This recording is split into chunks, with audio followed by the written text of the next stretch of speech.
أعوذ بالله من الشيطان الرجيم. بسم الله الرحمن الرحيم. Selesai dia sholat, menemui Nabi, mengucapkan salam. Nabi menjawab, kemudian Nabi bersabda, "Sholli fa innaka lam tusolli." Ulang sholatmu karena engkau belum sholat. Diulangi yang kedua kali. Yang ketiga kalinya Rasul mengatakan juga, "Sholli fa innaka lam tusolli." Terjadi 3 kali. Kemudian yang keempatnya disuruh, dia berkata, "Demi Allah yang telah mengutus engkau dengan benar, saya tidak bisa mengerjakan solat yang lebih bagus dari solatku tadi. Fa'allimni, oleh karena itu ajarkanlah aku solat." Kemudian faqala Nabi sallallahu alaihi wasallam, Nabi sallallahu alaihi wasallam mengajarkan dia solat. "Idza qumta ila solati fakabbir." Apabila engkau berdiri untuk memulai solatmu, mulailah dengan takbir. Allahu Akbar. Mulai dengan takbir. Kemudian faqra' ma tayassara ma'aka minal Qur'an, bacalah ayat Al-Qur'an yang mudah bagimu, yang engkau hafal. Yang mudah, setelah Al-Fatihah bacalah ayat yang hafal, yang mudah. Tidak dipabarek-barek tuh. Kalau jadi imam, jangan memberat-beratkan makmumnya yang enggak ngerti dengan bacaan itu. Baca aja ayat-ayat pendek, menambah keimanan mereka, menambah pemahaman mereka, menambah kekonsentrasian mereka. Baca saja ayat-ayat pendek. Ayat-ayat pendek kan masih banyak yang panjang tuh kan. Makanya idza shalla ahadukumun nasa falyukhaffif. Apabila kalian menjadi imam bagi manusia, solatlah dengan yang ringkas, yang ringan. Permudah, karena di situ ada orang tua, ada anak-anak, ada orang yang sakit pinggang, ya. Ada yang sakit rematik, macam-macam. Makanya ketika akan menjadi imam, perhatikan. Lihat dulu. Sawu sufufakum fa inna taswiyata sufufi min tamamis shalah atau min iqamatis shalah. Sambil diperhatikan tuh, rapat, lurus, supaya apa? Kita tahu, oh ada anak-anak, jangan panjang-panjang. Oh ada orang gaek mah, jangan lama-lama. Baik kos manggaretek gaek tuh. Kan model itu. Model itu Bapak Ibu. Baca ayat yang dipahami oleh jamaah, yang dihafal oleh jamaah, ayat-ayat pendek.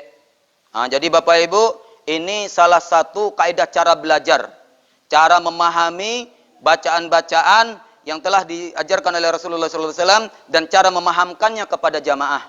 Nah, orang tadi dikatakan oleh Rasulullah SAW, apabila engkau memulai solatmu, awalilah dengan takbir.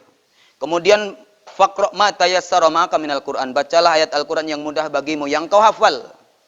Kemudian farka hatta tatma'ina raki'an. Lalu rukuklah sampai tumakninah di dalam rukuk, jangan catu ayam. Rukuk sampai tumakninah. Hukum tumakninah itu fardu atau wajib. Dia rukun. Enggak boleh tinggal. Makanya kalau sholat 23 rakaat 7 menit, sholat tarwih 23 rakaat 7 menit, sudah bisa dipastikan tidak ada tumakninahnya. Tumakninah kok tenang walaupun enggak baca. Allahu Akbar, tenang. Kemudian angkat kepalamu, berdirilah hatta tatma'ina qa'iman, sampai engkau tumakninah di dalam berdiri, tenang, tidak takaja-kaja. Wasjud hatta tatma'ina sajidan, kemudian sujudlah sampai engkau tumakninah, tenang di dalam sujudmu. Kemudian warfa, angkatlah kepalamu dari sujud, artinya duduk antara dua sujud. Summaf al-dalika fi solatika kulliha, kemudian lakukanlah seperti itu di seluruh gerakan solatmu. Itu kan tegas Rasulullah tuh. Jadi model itu cara solat. Alado belajar sifat solat Nabi di Sikoba. Alon nonton videonya, alon jua. Kalau kita sudah berusaha, sudah berniat, mati kita, tidak sempurna solat kita seumur hidup, kita sudah berusaha dan sudah berniat, maka kita akan mendapatkan pahala solat yang sempurna di akhirat kelak, disempurnakan oleh Allah Subhanahu wa Ta'ala. Itu yang penting kita belajar. Lanjut. Kemudian Bapak Ibu, dalam mengerjakan solat itu, ketika kita mendengar imam, ini solatnya berjamaah ya. Ketika mendengarkan imam mengucapkan sami Allahu liman hamidah, yang kita lakukan cukup berdoa. Apa doanya? Rabbana lakal hamdu. Ini berdasarkan hadis sahih Abu Daud, bahwasanya banyak di antara kita imamnya sami Allahu liman hamidah, dia mengucapkan sami Allahu liman hamidah. Mungkin ada risiko enggak, Pak? Ada kan? Ada.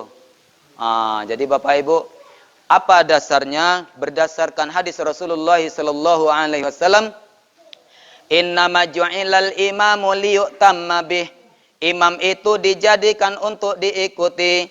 Fa idza kabbara fakabbiru wa la tukabbiru hatta yukabbira. Apabila imam sudah bertakbir, segeralah engkau bertakbir, dan janganlah engkau bertakbir sebelum imam sempurna takbir. Jadi bagaimana caranya? Allahu Akbar, kata imam. Ketika barnya imam, baru kita Allahu Akbar. Fa idza kabbara fakabbiru. Apabila imam sudah bertakbir, bersegeralah bertakbir. Wala tukabbiru hatta yukabbiru. Dan jangan sekali-kali engkau bertakbir sebelum imam sempurna bertakbir. Allahu Akbar. Barnya imam, maka makmum juga Allahu Akbar. Wa idza raka'a farka'u wa la tarka'u hatta yarka'a. Kata Rasulullah sallallahu alaihi wasallam dalam hadis Abu Dawud ini, apabila imam sudah ruku, segeralah engkau ruku. Wa la tarka'u, dan janganlah engkau ruku hatta yarka'a, sampai benar-benar sempurna imam ruku. Allahu Akbar. Lah jalehnya imam ruku lah sempurna, barulah kita ruku. Jangan mendahului.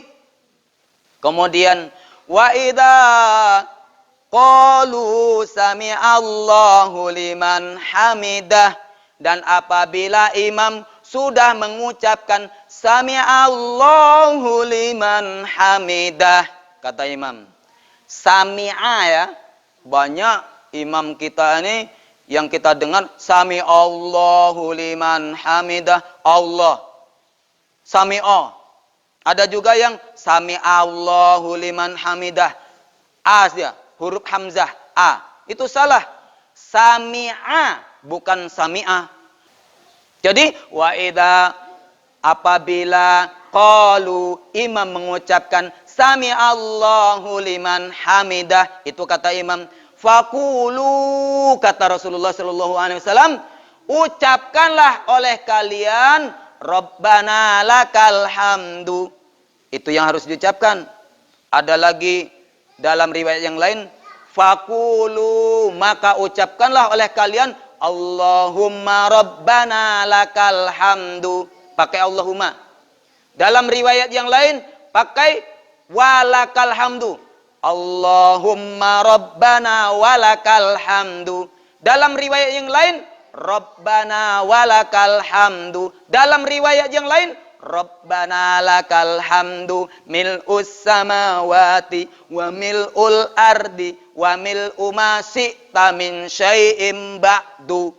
Hadis riwayat yang sahih juga. Jadi mana saja, yang penting tidak meniru imam mengucapkan sami Allahu liman hamidah. Paham ya? Kemudian wa idza sajada fasjudu wa la tasjudu hatta yasjuda. Apabila imam sudah sujud, segeralah engkau sujud, dan janganlah engkau sujud sampai imam sempurna sujud. Perhatikan, tidak boleh mendahului. Kemudian wa idza shalla qa'iman fasallu qiyaman. Apabila imamnya itu salat sambil berdiri, maka kalian semua wajib salat sambil berdiri. Wa idza shalla qa'idan, apabila imamnya salat sambil duduk, fasallu qu'udan ajma'un, maka kalian wajib salat sambil duduk semuanya. Paham ya? Jadi paham. Ini artinya enggak boleh mendahului imam. Kemudian di dalam sujud, Bapak Ibu, karena enggak boleh mendahului imam, sebenarnya di dalam sujud itu dibolehkan kita menambah bacaan doa yang panjang. Setelah baca doa sujud, apa doa sujud? Subhanakallahumma rabbana wa bihamdika Allahumma gfirli. Berapa kali baca? 1 kali. Atau subhana rabbiyal a'la, subhana rabbiyal a'la, subhana rabbiyal a'la. Allahumma laka sajatu, ya Allah, untukmulah aku bersujud. Walaka aslamtu, dan untukmulah aku masuk Islam, untukmulah aku beragama Islam. Wa bika amantu, dan kepadamulah, denganmulah aku beriman. Sajada wajhiya lilladzi khalaqahu wa sawwarahu wa saqa sam'ahu wa basarahu. Fatabarakallahu ahsanul khaliqin. Jadi itu bacaan sujud juga boleh. Kemudian apa lagi? Bacaan sujud. Masih banyak. Ada 7 bacaan sujud. Yang mana saja? Jadi Bapak Ibu, itu bacaan sujud. Setelah bacaan sujud itu, boleh menambah doa yang panjang. Rabbana atina fid dunya hasanah wa fil akhirati hasanah wa qina adzabannar. Kalau itu yang dibaca, diulang-ulang, itu namanya fajtahidu fid du'a, bersungguh-sungguh di dalam berdoa. Sungguh-sungguh artinya satu doa diulang berkali-kali. Itu sungguh-sungguh. Ada hadisnya, nanti kita bacakan. Kemudian kalau banyak doanya, itu dalam riwayat yang lain lagi. Kalau banyak doanya, Rabbana atina fid dunya hasanah wa fil akhirati hasanah wa qina adzabannar. Rabbana la tuzigh qulubana ba'da idh hadaitana wa hab lana min ladunka rahmah innaka antal wahhab. Rabbana hab lana min azwajina wa dzurriyyatina qurrata a'yunin waj'alna lil muttaqina imama. Dari ayat-ayat Al-Qur'an maupun dari hadis-hadis Rasulullah sallallahu alaihi wasallam yang pernah dibaca oleh Rasulullah sallallahu alaihi wasallam. Itu namanya memperbanyak doa, dan itu boleh ketika sujud. Dalilnya begini. Aqrabu ma yakunul abdu mir rabbih wa huwa sajidun fa aksiru doa. Sedekat-dekatnya seorang hamba kepada Rabbnya adalah tatkala sujud, maka ketika sujud fa aksiru doa, perbanyak doa. Perbanyak doa kok jenisnya. Rabbana atina, Rabbana la tuzigh qulubana, Rabbana zalamna, Rabbana hab lana. Itu perbanyak jenisnya. Fa aksiru doa. Itu dalil pertama. Dalil yang kedua, ala wa inni nuhitu an aqra'al qur'ana raki'an aw sajidan. Wahai sahabatku, wahai manusia seluruhnya, ketahuilah sesungguhnya aku telah dilarang oleh Rabbku, oleh Allah Subhanahu wa taala, untuk membaca Al-Qur'an ketika ruku dan ketika sujud. Aku dilarang oleh Allah untuk membaca Al-Qur'an ketika ruku dan sujud. Fa'ammar ruku'u fa'adimu rabba azza wa jal. Berarti subhana rabbiyal azim. Maha suci Allah, Rabb yang maha agung. Wa amma sujudu. Adapun tatkala sujud, fajtahidu fid du'a. Bersungguh-sungguhlah engkau di dalam berdoa. Faqaminun ayustajabalakum. Karena saat sujud itu, sangat mungkin doamu menjadi mustajab. Dikabulkan. Ini perintahnya. Jadi Bapak Ibu, kalau pertama fa'aksirud doa, perbanyak doa ketika sujud. Yang kedua, fajtahidu fid du'a faqaminun ayustajabulakum, bersungguh-sungguh di dalam berdoa karena waktu itu sangat mungkin untuk dikabulkan. Makanya ceramah Ustaz tadi malam itu salah satunya adalah hadis ini tentang tempat-tempat dan waktu-waktu serta keadaan-keadaan kapan doa itu mustajab. Memburu waktu mustajab di dalam berdoa. Nah, jadi salah satu kondisinya adalah kondisi sedang sujud. Nah, ketika kita sholat berjamaah, sambungan hadis yang pertama tadi, kan nggak boleh mendahului imam. Kemudian nggak boleh menyelisihi imam. Imam sudah bangkit dari sujud, kita tidak boleh menahan diri untuk sujud terus. Berdoa, alasan berdoa, sehingganya tidak serentak, tidak kompak. Nggak boleh. Menyelisih imam namanya tuh. Padahal kita diperintahkan untuk memperbanyak doa ketika sujud. Karena doa itu dikabulkan oleh Allah. Lalu bagaimana cara kita mengamalkannya? Ketika jadi imam, nggak boleh memperberat makmum. Ketika jadi makmum, nggak boleh menyelisih imam. Lalu kapan? Ketika sholat sunat. Karena nggak boleh menyelisih imam. Ketika sholat sunat, maka kita perbanyaklah doa Bapak Ibu. Dalam kondisi itu doa kita dikabulkan oleh Allah Subhanahu wa taala. Berdoa dengan bahasa Arab. Kalau berdoa dengan bahasa Indonesia, ini masih khilaf. Keluar dari khilafiyah, perselisihan di antara para ulama, ada yang membolehkan, ada yang tidak membolehkan, ada yang cukup berdoa dalam hati. Maka solusinya kita tinggalkan dulu sebentar, bersabar, dan kita lakukan saja melalui yang telah jelas syariatnya, yaitu berdoa dengan bahasa Arab, bahasa Al-Quran maupun bahasa hadis. Tadi Ustadz mengatakan bahwasanya Rasul dilarang membaca Al-Quran ketika rukuk dan sujud. Rabbana atina itu kan ayat Al-Quran, Ustadz. Kok dibaca waktu sujud? Mengapa boleh? Enggak boleh lah, itu kan bacaan Al-Quran, Ustadz. Tidak begitu. Apabila asas tujuannya membaca Al-Quran, itu yang enggak boleh. Sujud. Alif, lam, mim. Berarti baca Al-Quran, itu yang enggak boleh. Akan tetapi apabila asasnya, dasarnya, niatnya untuk berdoa, maka itu tidak masalah. Jadi Bapak Ibu, mudah-mudahan ada manfaatnya pada kajian ini. Sebenarnya ini masih umum, sangat umum.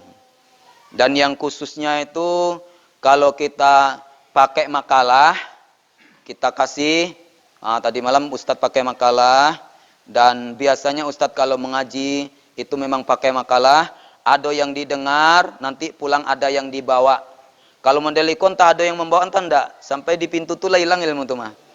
Jadi oleh karena itu ada yang didengar, ada yang dibawa. Dengan membawa nanti bisa dilihat-lihat, bisa dibaca-baca, pahala mata, pahala lisan, pahala telinga, tambah lo pahala hati, pahala ingatan. Otakana, oh ya Ustaz tadi modeliko menjelaskan kuma. Oh modeliko mah buruknya Ustaz tulai.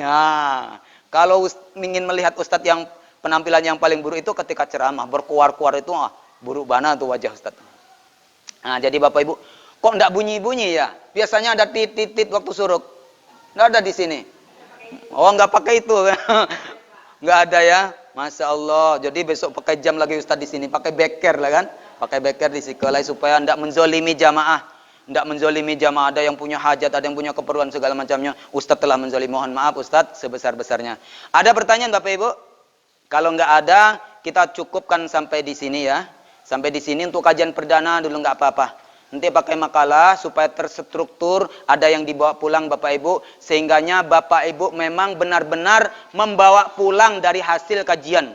Kalau kini kok belum tentu lagi. Wallahu taala alam. Yang jelas ada 3. Ibu dapat pahala tambahan. Ibu dapat pahala yang bermanfaat dari umurnya, ya. Umur itu pertama yang akan ditanya besok pada hari kiamat. Umurnya untuk apa itu, dihabiskan di mana, akan ditanya. Kemudian yang ketiga, akan meninggikan derajat dan mengampuni dosa. Selama ibu di sini dimohonkan ampun oleh malaikat. Allahumma gfir lahu warhamhu. Ada hadisnya. Allahumma gfir lahu warhamhu, Allahumma gfir lahu warhamhu. Terus malaikat mendoakan seperti itu. Ya Allah, ampunilah dosanya, ya Allah sayangilah ia. Sampai orang itu diampuni dosanya, sampai Allah menyayangi ia, baru berhenti malaikat berdoa. Tapi kalau alun pulang lah itu, alun berhenti malaikat berdoa. Jadi itulah keuntungannya duduk di majelis ilmu. Dan ada hadis-hadisnya nanti akan kita fotokopikan dan insya Allah kita berikan. Boleh.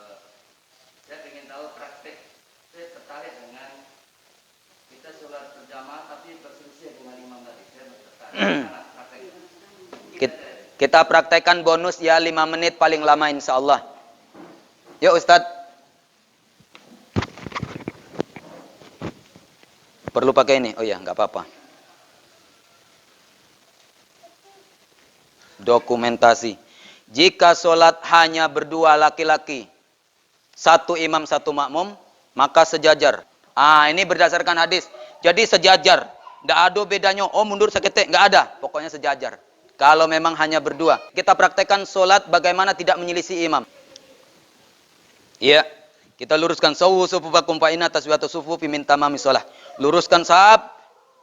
Dan rapatkan. Ya. Rapatnya itu ya bertemunya antara bahu dengan bahu. Bertemunya mata kaki dengan mata kaki. Itu rapat. Makanya tidak boleh merenggang. Kalau merenggang, kaki bertemu, bahu tidak bertemu. Kita berdiri, kaki kita ini lurusnya selebar bahu kita.